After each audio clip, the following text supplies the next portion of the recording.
Morning students. आज अपन पढ़ेंगे material science engineering के अंदर Miller indices for plane and direction. अब मिलर इंडिसेस होती क्या है? Miller indices it is the use of specify orientation of crystal planes. मतलब कोई भी ऐसा क्रिस्टल जिसके अंदर अलग अलग प्लेन्स होते हैं, उनके ऊपर उनका मैथमेटिकली फॉर्म के अंदर उनकी प्रॉपर्टीज को चेक करना। ठीक है ना? तो इसके अंदर अपन पढ़ेंगे इसका यूज कहाँ कहाँ आता है। सबसे पहले मिलर इंडिसेस को dislocation in the crystal. Crystal के अंदर जो क्रिस्टल की जो स्थिति होती है, लैटिस पॉइंट की जो स्थिति होती है व्यवस्थित है या नहीं, उसके बारे में हम देखते हैं। ऑप्टिकल प्रॉपर्टीज के बारे में देखते हैं। एब्जॉर्प्शन एंड रिएक्टिविटी इसके बारे में देखते हैं। और सरफेस टेंशन किस तरह की है क्रिस्टल पॉइंट्स के अंदर। ठीक इसी तरीके से अपन किसी एक क्रिस्टल लैटिस लेते हैं। ये जो है अपना ये क्या है? क्रिस्टल लैटिस है।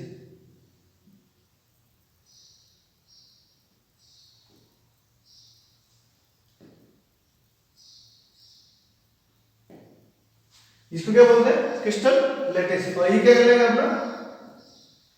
Lattice point. कह सकते हैं क्रिस्टल का लैटिस पॉइंट, जो लैटिस पॉइंट्स होते हैं उनका एक स्ट्रक्चर होता है, तो इसी के द्वारा अपन पढ़ते हैं। इसके अंदर अलग अलग प्लेन्स होते हैं।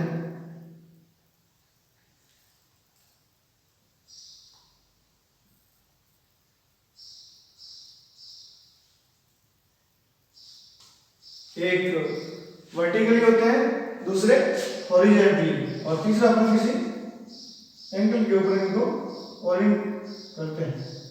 ठीक है? और अब इसके अंदर अपन को किसी पर्टिकुलर पॉइंट्स के ऊपर इनकी प्रॉपर्टी अलग अलग होती है। ठीक है ना? एक क्रिस्टल होता है, लेकिन क्रिस्टल के अंदर एक लैटिस पॉइंट के ऊपर उसकी प्रॉपर्टीज अलग होती है और दूसरे किसी पॉइंट के ऊपर लैटिस पॉइंट के ऊपर अलग होती है। तो इसी तरीके से अपन यदि किसी प्लेन या डायरेक्शंस के द्वारा अपन उनके बारे में अलग अलग जो इनके पॉइंट्स हैं उनके ऊपर जो लाइंस प्लेन लाइंस जो और इंटरसेक्ट हो रही है, इसके बारे में अपन पढ़ेंगे। जो इसके इस लाइन के अंदर जो इसकी प्रॉपर्टीज है वो कैसी है, भाई उसकी फिजिकल प्रॉपर्टी कैसी है, मैकेनिकल प्रॉपर्टी कैसी है, इलेक्ट्रिकल प्रॉपर्टी कैसी है, तो इसके बारे में अपन पढ़ते हैं। इसके लिए अपन क्या करते हैं? एग्जांपल लेते हैं। मान लो अपना ये लैटिस पॉइंट है। इस लैटिस पॉइंट को मैं एक ओरिजिन करता हूं और इसके ऊपर मैं अलग अलग एक्सिस इसके ऊपर लेता हूं। ये अपनी एस एक्सिस, ये अपनी रहेगी वाई एक्सिस और ये अपनी जेड एक्सिस।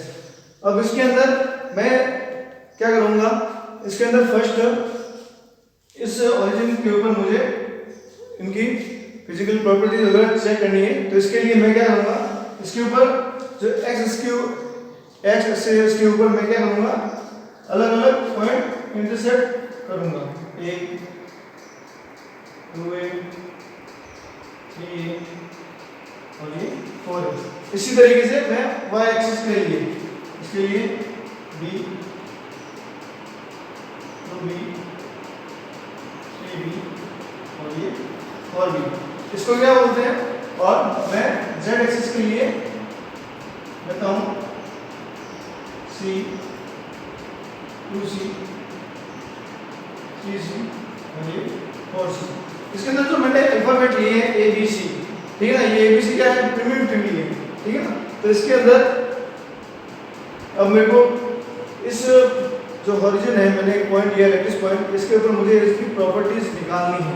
तो इसके लिए मैं एक इन एक्सिस के ऊपर अलग अलग प्रिमिटिव लेते हुए इनका एक एग्जांपल के लिए मैंने एक्स एक्सिस के लिए 3a और y एक्सिस के लिए लिया 4b और z एक्सिस के लिए 4c। अब मैं इन तीनों पॉइंट को क्या है आपस में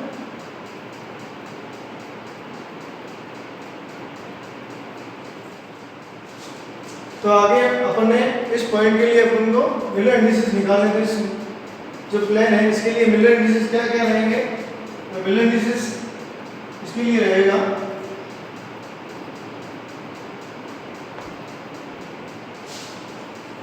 3a, b के लिए 4b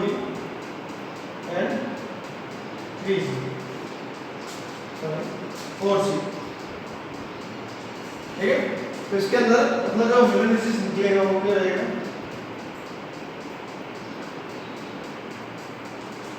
अब अपन को मिलर इंडिसेस निकालना है एक ओरिजिन पॉइंट्स के ऊपर।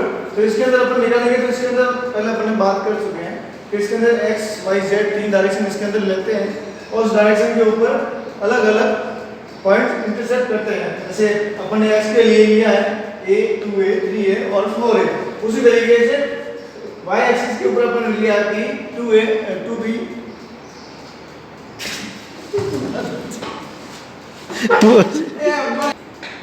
इसलिए अपन को यहाँ पे ओरिजिन पॉइंट के ऊपर अपन ने लिया ओरिजिन पॉइंट, इसके ऊपर अपन को मिलर इंडिसेस निकालना है, फाइंड करना है।